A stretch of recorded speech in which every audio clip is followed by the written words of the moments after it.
Bonjour à tous et bienvenue dans ce Morning Bull Live. Nous sommes le 17 octobre 2022 et après un Xème retournement de situation vendredi dernier et avoir passé la moitié du week-end à relire et relire et relire encore les résumés, les opinions de tout un chacun dans le monde merveilleux de la finance, comme on le connaît si bien, j'en suis arrivé au résultat ce lundi matin qu'il fallait réfléchir. Se poser 5 minutes et réfléchir à ce qui s'était passé et ce qui pourrait ensuite se passer. Globalement, il n'y a rien de neuf sous le soleil, on a toujours les mêmes problèmes que d'habitude, on a toujours ces énormes inquiétudes au niveau de l'inflation, et après c'est plutôt une question d'interprétation sur ce qui se passe d'un moment à un autre, de jour après jour, semaine après semaine, et chiffre après chiffre, qui fait que quelque part on prend une décision d'investissement pour les prochaines minutes, j'ai envie de dire, puisque finalement quand on voit le comportement des marchés jeudi et vendredi dernier, on peut se demander qui est aux commandes en ce moment. Est-ce qu'il y a vraiment des gens qui réfléchissent ou est-ce que c'est simplement les machines qui sont en train de prendre le pouvoir et de nous promener dans tous les sens, à toute vitesse et tous les jours.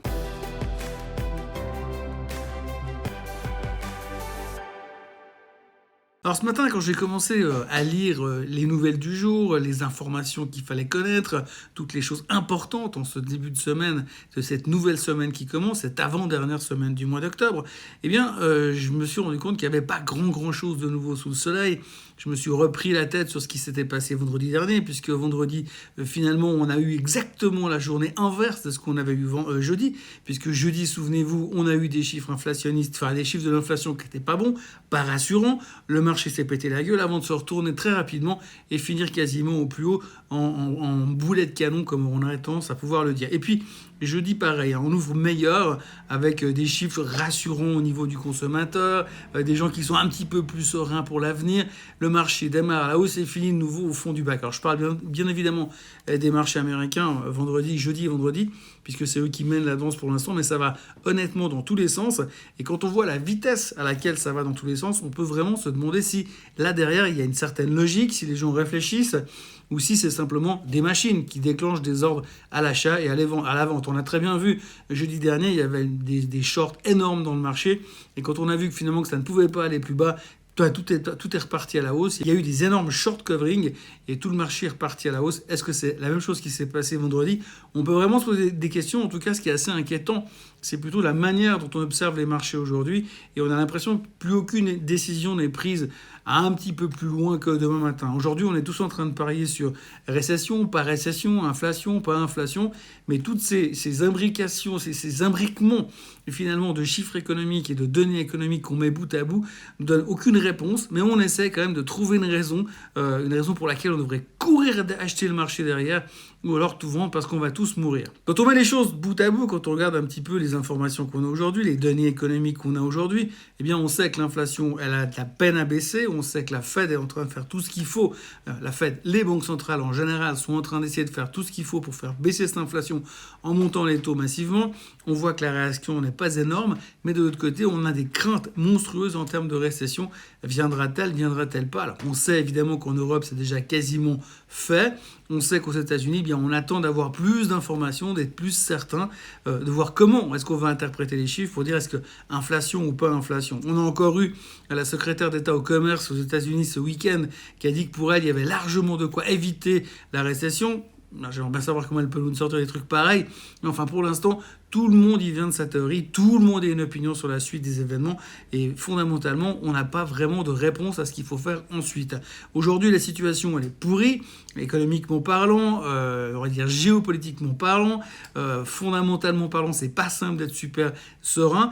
Néanmoins, on arrive à des niveaux où on peut se poser la question de savoir si vraiment les marchés ont digéré quelque chose ou se sont dit on a déjà anticipé beaucoup de choses. En tous les cas, si on regarde par exemple le S&P 500, quand vous voyez la journée de jeudi cumulée à celle de vendredi, où vous faites quasiment la même journée dans un sens, puis une autre journée dans l'autre sens, avec la même volatilité, avec le même stress, avec la même angoisse, j'ai envie de dire, parce que finalement, quand ça monte n'importe comment, ça fait peur, mais quand ça baisse n'importe comment, ça fait peur aussi, bien entendu. On voit que le marché est complètement en phase d'hésitation.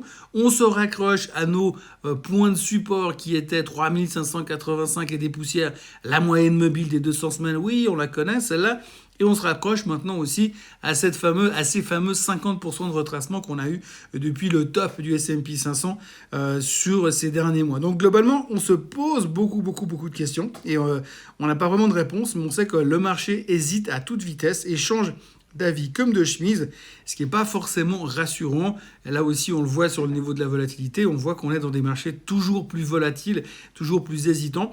Et la question qu'on peut réellement se poser, c'est de savoir si vraiment on va se sortir de tout ça. Est-ce qu'à la fin, on va avoir un déclenchement pour avoir ne serait-ce qu'une vision un tout petit peu plus loin qu'à 12 heures? Parce que là, il faut être assez rationnel et conscient du fait qu'on a des réactions qui nous mènent à 12 heures. On passe de bullish à bearish en l'espace du vendredi matin et du lundi matin. Donc on n'a plus vraiment de vision, ne serait-ce qu'à moyen ou long terme. On a des visions à ultra court terme et on peut se demander s'il y a vraiment des visions ou si c'est simplement des machines qui prennent des décisions et qui vont dans tous les sens en fonction de données ou d'extrêmes qui fait que ça déclenche des ordres d'achat ou de vente, et c'est ce qui fait peur en ce moment. Après, la question, c'est qu'est-ce qui pourrait nous permettre d'avoir finalement une certaine fondation, un certain support dans ces marchés? Eh bien, la question est assez difficile et compliquée et complexe à répondre. En tout cas, une des choses à laquelle on a l'impression qu'on est en train d'essayer de se raccrocher, c'est les chiffres du trimestre. Alors, les chiffres du trimestre, je ne vais pas vous l'apprendre. On attaque une semaine qui est extrêmement lourde en termes de publication. Rien à voir avec celle qu'on aura, celle d'après, ça sera encore pire. Mais pour l'instant, celle qui nous attend sera déjà assez compliquée. Si on fait un rapide retour en arrière, on voit que la semaine dernière, on avait 4 résultats importants à surveiller. C'était les 4 bancaires qu'on publiait vendredi. Grosso modo, c'était tout plus ou moins satisfaisant, sauf Morgan Stanley qui a complètement raté son trimestre à cause d'une baisse de revenus dans tout ce qui est investment banking, ce qui n'est pas une surprise quand vous avez un marché qui perd 25% sur l'année. Donc grosso modo, mauvais chiffre de Morgan Stanley, moins 5% sur le titre vendredi, et le reste s'en sort plutôt pas mal, avec toujours des commentaires assez prudents, surtout de la part de monsieur Jamie Dimon de JP Morgan, qui a déjà été ultra prudent sur les marchés, puisque c'est un des gars qui a parié il y a 10 jours en arrière que le marché allait se prendre encore 20% de plus dans la tête.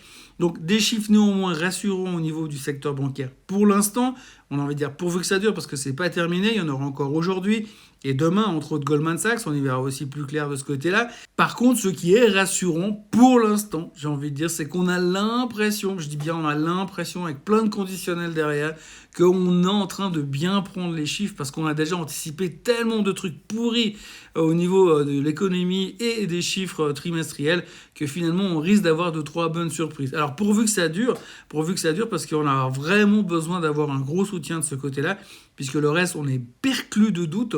On ne voit pas à quel moment l'inflation va réellement ralentir. On aurait besoin d'avoir des confirmations de ce côté-là.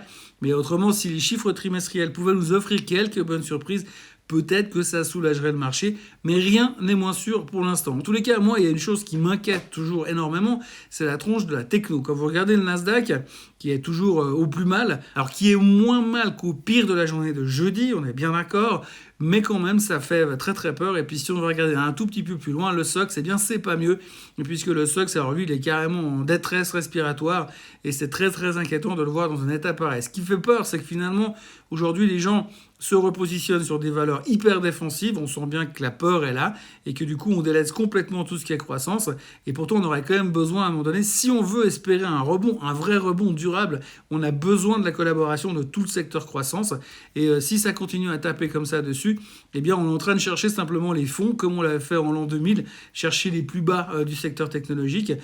Ça commence à faire très très peur. D'ailleurs, si on regarde un petit peu les performances de tout ce qui est hyper croissance, on nous ramène sur le graphique de ARK Invest, la société de Madame Katie Wood. Et bien ARK Invest a plus ou moins perdu la même chose que le Nasdaq au pire de la bulle de l'an 2000. Donc on est revenu à la case départ et c'est cette correction hyper monstrueuse qui a eu lieu sur le secteur des hyper growth, eh bien est arrivée au même niveau que la correction maximale qu'on a eue sur le Nasdaq en l'an 2000. Donc on peut espérer qu'il y ait une petite amélioration de ce côté-là, mais pour l'instant, tout ce qui est croissance, tout ce qui est techno, eh bien les gens n'en veulent pas, et c'est ce qui rendra quand même le rebond général difficile si la croissance n'est pas avec nous. Donc tout ça pour vous dire qu'on va commencer une semaine qui est déjà relativement compliquée dès le début. Pour l'instant, les futurs sont mieux disposés que vendredi soir, c'est déjà une bonne nouvelle. Maintenant, on a quand même encore beaucoup de tensions qui nous tombent dessus, puisqu'on a l'Angleterre qui a quand même réussi à virer son ministre des Finances durant le week-end. Maintenant, on parle déjà d'émission de la première ministre, la dame au fer blanc, comme on l'appelle dorénavant. De l'autre côté, vous avez Xi Jinping qui va revenir pour un troisième mandat et qui a l'air d'avoir des velléités plutôt agressives en direction de nous, de l'Ouest, entre guillemets. Donc ça, c'est pas rassurant non plus. On a aussi Elon Musk qui continue à envoyer des satellites Starlink pour aider l'Ukraine et qui n'arrive pas à trouver de soutien de la part du gouvernement américain. Il y a quand même peu d'informations globales et tout le monde se raccroche aux chiffres qui vont sortir cette semaine. Alors, comme je vous le disais, beaucoup de chiffres attendus cette semaine. Cet après-midi, on aura des boîtes comme Johnson & Johnson, comme Lockheed Martin par exemple. On aura encore Charles Schwab ou bien Bank of New York qui vont publier. Et puis demain, on va commencer avec les choses un petit peu plus fun, puisqu'on aura Netflix qui va publier ses résultats. Et autant vous dire que cette semaine et ce mois, on va attendre beaucoup de ces chiffres-là, de ces chiffres des technos, entre guillemets, pour nous montrer un petit peu la voie. Netflix a sorti des résultats pourris jusqu'à maintenant. À eux de nous surprendront bien. Et puis on aura également dans le courant de la semaine Tesla qui publiera bien évidemment. Tesla qui a également eu une année pourrie depuis le début de l'année.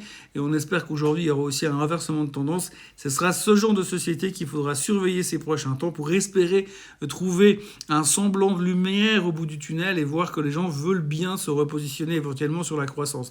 À côté de tout ça, il faudra continuer à surveiller tous les chiffres en lien avec l'inflation. Et ça restera un immense mystère puisqu'on voit que pour l'instant, l'interprétation qu'on en fait aujourd'hui est extrêmement compliquée et est extrêmement bizarre finalement, puisque en fonction des chiffres qu'on a, si c'est bon, c'est pas bon, si c'est pas bon, c'est bon. Donc on est vraiment en plein milieu de nulle part et on se pose vraiment beaucoup de questions. Et je vous avoue que après 35 ans de banque et de finance en général, eh bien j'arrive à me poser encore des questions en me disant mais où est-ce qu'on va et pourquoi est-ce que les gens ont une vision aussi à court terme et complètement bloquée sur l'immédiateté des chiffres alors qu'on a une vision très misérable de la suite des événements pour l'instant. Donc un lundi qui commence, on va dire, de manière assez calme, assez tranquille pour l'instant, les futurs bien disposés, les marchés asiatiques qui sont en baisse, beaucoup de réponses qu'on espère du côté des chiffres du troisième trimestre. Et puis on va également surveiller les chiffres économiques puisqu'on aura le New York Empire State Manufacturing Index qui sortira cet après-midi. Et on sait que vu l'ambiance actuelle, un bon chiffre pourrait être une mauvaise nouvelle et un mauvais chiffre pourrait être une bonne nouvelle. Voilà, moi je vous souhaite un bon début de semaine. On est en pleine réflexion pour l'instant. Il n'y a pas grand-chose à dire. J'espère que demain, il y aura plus de choses à raconter sur le monde merveilleux de la finance qui est complètement paumé en ce moment au milieu de nulle part. D'ici là, n'oubliez pas de vous abonner à la chaîne Swissquote en français. N'oubliez pas de liker cette vidéo et puis on se revoit demain matin pour faire le point sur cette première journée de la semaine. Passez une très belle séance. Bye bye.